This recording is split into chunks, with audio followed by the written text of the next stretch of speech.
Hi ඔයා මගේ channel එකට අලුත් කෙනෙක් නම් මම හසිදු දැනට සබරගමු වෛද්‍ය පීඨයේ දෙවන වසර ශිෂ්‍යෙක් විදියට වැඩ කටයුතු කරගෙන යනවා.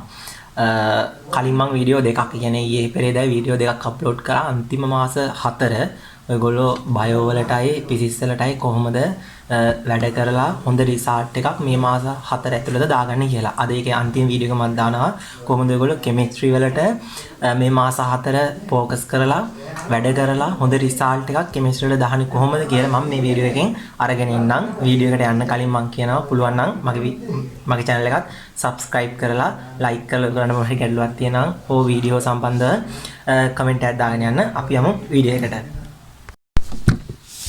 හරි එතකොට දැන් තාම එක්සෑම් එකට තව මාස 4ක් තියෙනවානේ. එතකොට ඔයගොල්ලන්ට තියෙන්නේ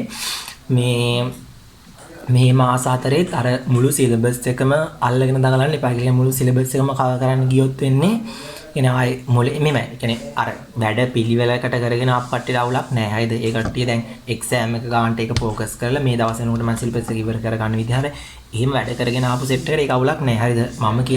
මම කියන්නේ මේ ඔයගොල්ලෝ මේ අර කියන්නේ දැන් අර එකපාරටම අර නිකන් මේ අහසින් කඩාගෙන හිටලා වගේ එහෙම කෙනෙක් නම් හරි එහෙම නැත්තම් මේ වැඩ මුලදී ආත පසු වෙලා මොකක් හරි එහෙම කෙනෙක් නම් මේ මාස 4 ඇතුළත මුළු සිලබස් එකම කවර් කරගන්න යන්න එපා. ඔයා පේපර් එක ගන්න ඉස්සලා හරිද?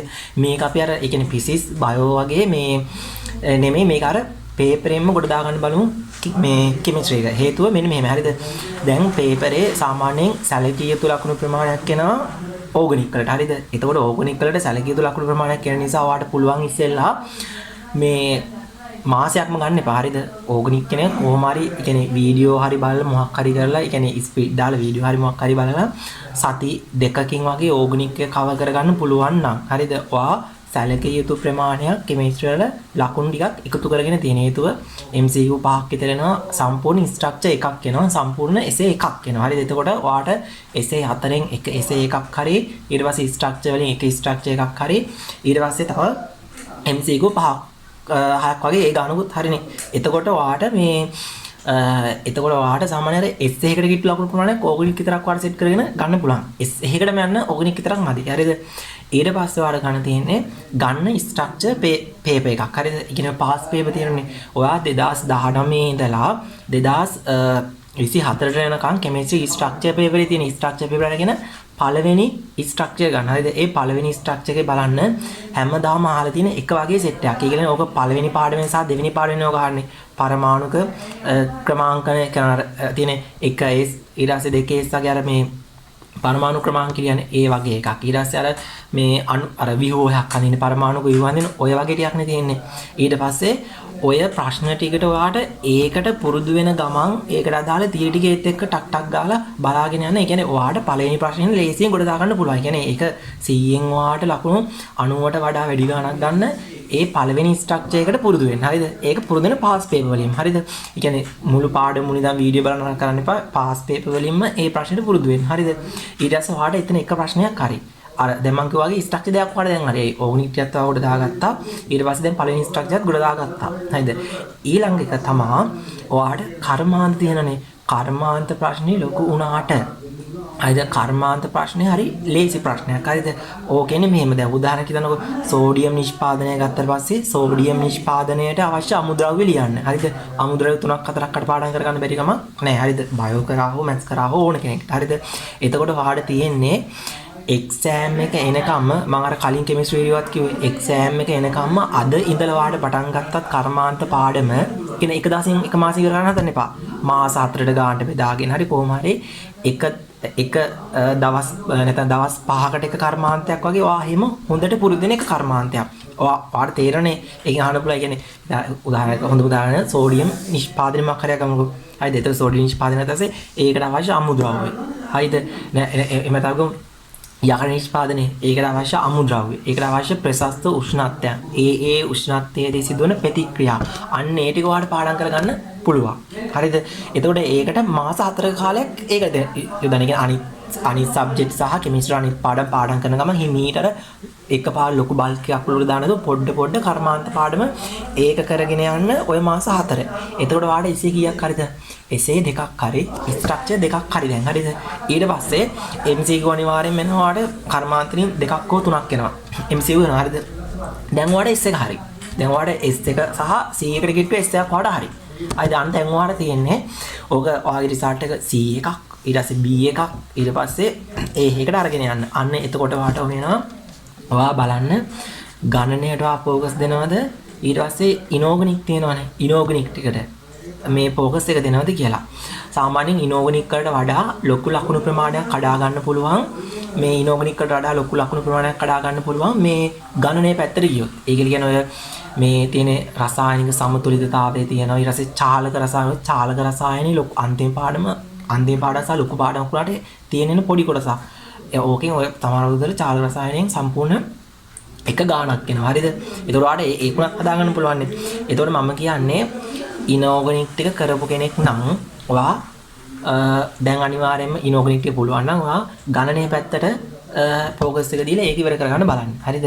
එහෙම නැත්නම් ඔයා ඉනෝගනික් ටික පොඩ්ඩක් තියන්න. හරිද? ඉනෝගනික් ටික පොඩ්ඩක් තියලා ගණනයේ පාඩම් ටික ඉවර කරගන්න බලන්න. හේතුව දැන් උදාහරණයක් ඔය සමහර අවුරුදු වල ස්ට්‍රක්චර් එකක් සම්පූර්ණයෙන්ම හැදෙනවා පොඩි ගණනයේ පාඩමකින්. හරි චාලකයක් පොඩ්ඩක් එකතු කරලා ගණනයක් දාලා පොඩි ස්ට්‍රක්චර් එකක් හැදෙනවා. සම්පූර්ණ තනි ස්ට්‍රක්චර් එකක්.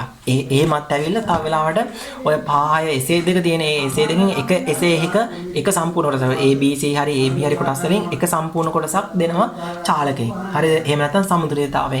ඔන්න ඔය පාඩම් ටික කියන්නේ සමතුලිතතාවය ඔය ගණනයේ තියෙන පාඩම් ටික තියෙන KP KC අනම්මන තියෙන ඒ ටික තියෙන එකයි තුන්වෙනි පාඩම ගණනය අර ඒකත් අවශ්‍යනේ අපිට. හරිද? ඒකයි ඊට පස්සේ චාලකයයි ඔන්න ඔය පාඩමට ඊළඟට ફોකස් දෙන්න කියලා කියන්නේ ඉස්සෙල්ලා ඕගනික් ටික සහ කර්මාන්තික පටන් ගන්න මුලදී පටන්ගෙන ඒක එහෙම එනකම් කරගෙන යන්න සහ පළවෙනි ස්ට්‍රක්චර් එක තියෙන ඒක ඒ ස්ට්‍රක්චර් එක හැමදාම ලියන්න බලනවා. හරිද? දැන් ඒක කරගන්න ගමන් දැන් ඔයා ફોකස් එක දෙන්නේ මොකද්ද? අර ඕගනික් සති දෙකක් වගේ ඇතුළත කාලෙක ඉවර කරගන්න ටාගට් එකක් දෙන්න. ඔයා මෙහෙම හරිද කරන්නේ? ඒ කියන්නේ දැන් හිතනවා අද මොකක් හරි වැඩක් දාගත්තට පස්සේ ඔයා ඒ වැඩේට විතරක් ફોකස් දෙන්න. හරිද? ඒක කියන්නේ මේ දැන් ඔයා දැන් කෙමිස්ට්‍රි ලොකු බල්කයක් ඔයා තීගල වලට දාගන්න. ඒ වුණාට කමන්නේ අද ඔයා කරන්නේ ඕගනික් පාඩම නම් ඒක ගැන විතරක් ફોකස් එක දීලා කරන්න අනිත් ඒවාට මොකක් වුණත් කමන්නේ නැහැ කියලා හිතන්න. නැත්තම් කියන්නේ අර ටිකත් ඔලේ දාගෙන අද ඒක කරනකොට අනිත් ඒවාත් ගැන හිතේ දරනකොට අද ඒක කරන්නේ නැහැ. එදාට ඒ කරන්නේ නැහැ. හරිද? අද කරන්නේ මොකක්ද? ඒ ගැන විතරක් අවධානය දීලා අනිත් ඒවා බැරිුණත් අවුල නැහැ. මම අද කරන එක හරියට කරනවා කියලා ඒක කරන්න. හරිද? ඊට පස්සේ සති දෙකක් ඇතුළත එහෙම ඕගනික් කරලා ඔයා ගණනයේ පැත්තට යන්න කොහොම හරි. එතකොට ඔයා තව මාස 3කුයි සති දෙකක් තියෙනවා. තව හරිද? ගණනයකට දාගන්න පුළුවන්. මොකක් හරි වීඩියෝ බලලා හරි තමන්ගේ අර කලින් තිබුණ නෝට් එකක් හරි යාළුවෙක්ගෙන් හරි අහගෙන ප්‍රශ්න කරන ගමන් සම්පූර්ණ තියරි ටිකම අවශ්‍ය වෙන්නේ නැති වෙන්න පුළුවන්. හරිද?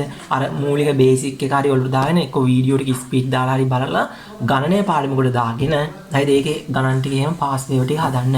හරිද? මං කියනකොට 2011 ඉඳලා හරිද 2024 නම් කෙමිස්ට්‍රි MCQ ටික අනිවාර්යෙන් කරන්න. එක වටයක් යන්න. හරිද? එක වටයක් යන්න අවබෝධයෙන් යුතුව කරන්න. හරිද? සහ ස්ට්‍රක්චර් ටික අනිවාර්යෙන් කරන්න.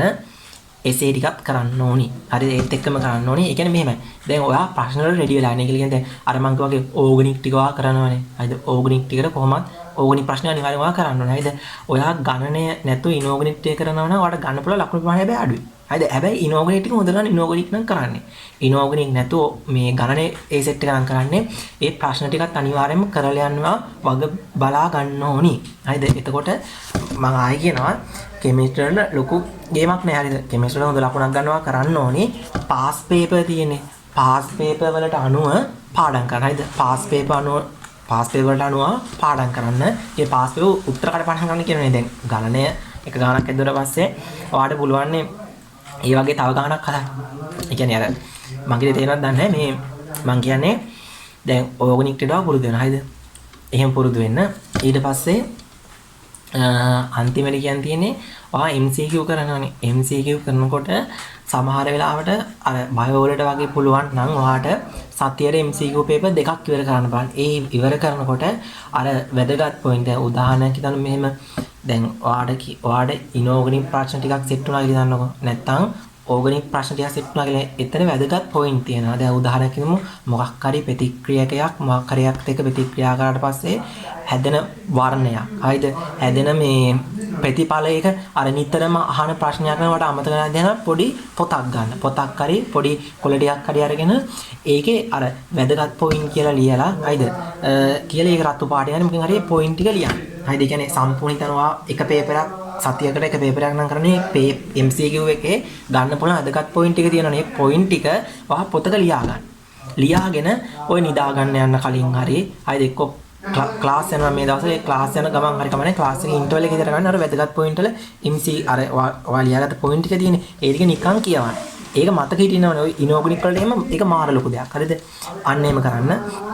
එතකොට ඔයා බලන්න දැන් එක්සෑම් වලට එනම කියලා ප්‍රශ්න තියෙන. ඒ ප්‍රශ්න වලට අදාළ තියරි බලන්න. හරිද? අන්න ඒක තමයි වට ගන්න තියෙන. කියන්නේ කොයි වෙලාවෙත් ලකුණු කඩා ගන්න බලන්න. ආය අන්තිම වතාවට කියන්නේ සම්පූර්ණ සිලබස් එකම කවර් කරන්න හදන්න එපා. ඒ කියන්නේ අර වැඩ නොකර හිටපු කෙනෙක් නා අර ඒ කියන්නේ සිලබස් එක කව වෙන විදිහට වැඩ කරගෙන ආපු කෙනෙක් නම් අවුලක් නැහැ ඒක කරගෙන යන්න. අපි හිතමු අද ඉඳලා නම් පටන් ගත්තේ ගිය මාසේ ඉඳලා පටන් ගත්තා සම්පූර්ණ යාර මුළු සිලබස් එකම කව කරගෙන යන්න එපා. ඒතු මුළු සිලබස් එකෙම ඔක ප්‍රශ්න අහන්නේ නැහනේ. හරිද? ප්‍රශ්න අහන වැදගත් ටිකක් තියෙනවා. හරිද? අන්න ඒ ටික බලලා ඒ ටික කරගෙන යන්න එක්සෑම් එකට. හරිද? කෙමිස්ට්‍රි වලට එක තමයි තියෙන්නේ. අර මගේ කලින් වීඩියෝ වල තිබ්බනේ ෆිසික්ස් වලයි බයෝ වලයි තිබ්බේ. අර ඒ කියපු ටිකම ඇප්ලයි කරලා බලන්න කෙමිස්ට්‍රි වලට. හරිද? හොඳ රිසල්ට් එකකට එන්න පුළුවන්. ආය කියන්නේ මේ මාස අතර හොඳ කැපවීමකින් යුතුව වැඩ කරන්න. හරිද? හොඳ රිසල්ට් එකකට කියන්නේ අන්තිම මොහොතේවත් එක්සෑම් එක අතාරින්න එපා. මම කලින් වීඩියෝ වලත් කිව්වා ෆස්ට් ෂයි කෙනෙක් නම් සෙකන්ඩ් ෂයි කෙනෙක් නම් අනිවාර්යයෙන්ම එක්සෑම් එක ලියන්න ස්කිප් කරන්න එපා. මොකද ඔයාලට තව ෂයි එකක් තියෙනවා. තර්ඩ් ෂයි කෙනෙක් නම් එක්සෑම් එකට දවසක් තියෙනකම් වැඩ කරන්න. හරිද? එක්සෑම් වල දවසක් තියෙන වැඩ කරලා ඔයා තේරුම් ගන්න ඔයාගේ එක මොකක්ද මේ ඔයාට එක්සෑම් එක ලිව්වොත් ඔයා බලාපොරොත්තු වෙන රිසල්ට් එක එනවද කියලා පොඩ්ඩක් කල්පනා කරලා බලන්න විනාඩි 10ක් හරි අරගෙන එහෙම එනවනම් තමන් මේ මට්ටමක ඉන්නවා ඔයා එක්සෑම් එක ලියන්න. හරිද? එහෙම එන්නේ නැති මට්ටමක නම් ඉන්නේ ඔයා පොඩ්ඩක් ඒක ස්කිප් කරන්න. ඇත්තට ස්කිප් කරනවා. අර මෙඩිසින් යන්නේ නැත්නම් හොඳ කෝස් එකකට අනේ මේකක් තියෙනවා නම් ඒක ස්කිප් කරලා ඊළඟ පාරට යන්න. වයස කියන්නේ ඉලක්කමක් විතරයි. හරිද? ඒ කියන්නේ තර්ෂයි ඇතෑරලා කැම්පස් ආපු ඕන තරම් ළමයි අපිත් එක්ක ඉගෙන ගන්න. ඒක නිසා බය වෙන්න එපා. හොඳට එක්සෑම් ලියන්න. සබ්ජෙක්ට් තුන බැලන්ස් කරගෙන හොඳට එක්සෑම් ලියන්න කියලා ඔක්කොටම සුවපතනවා.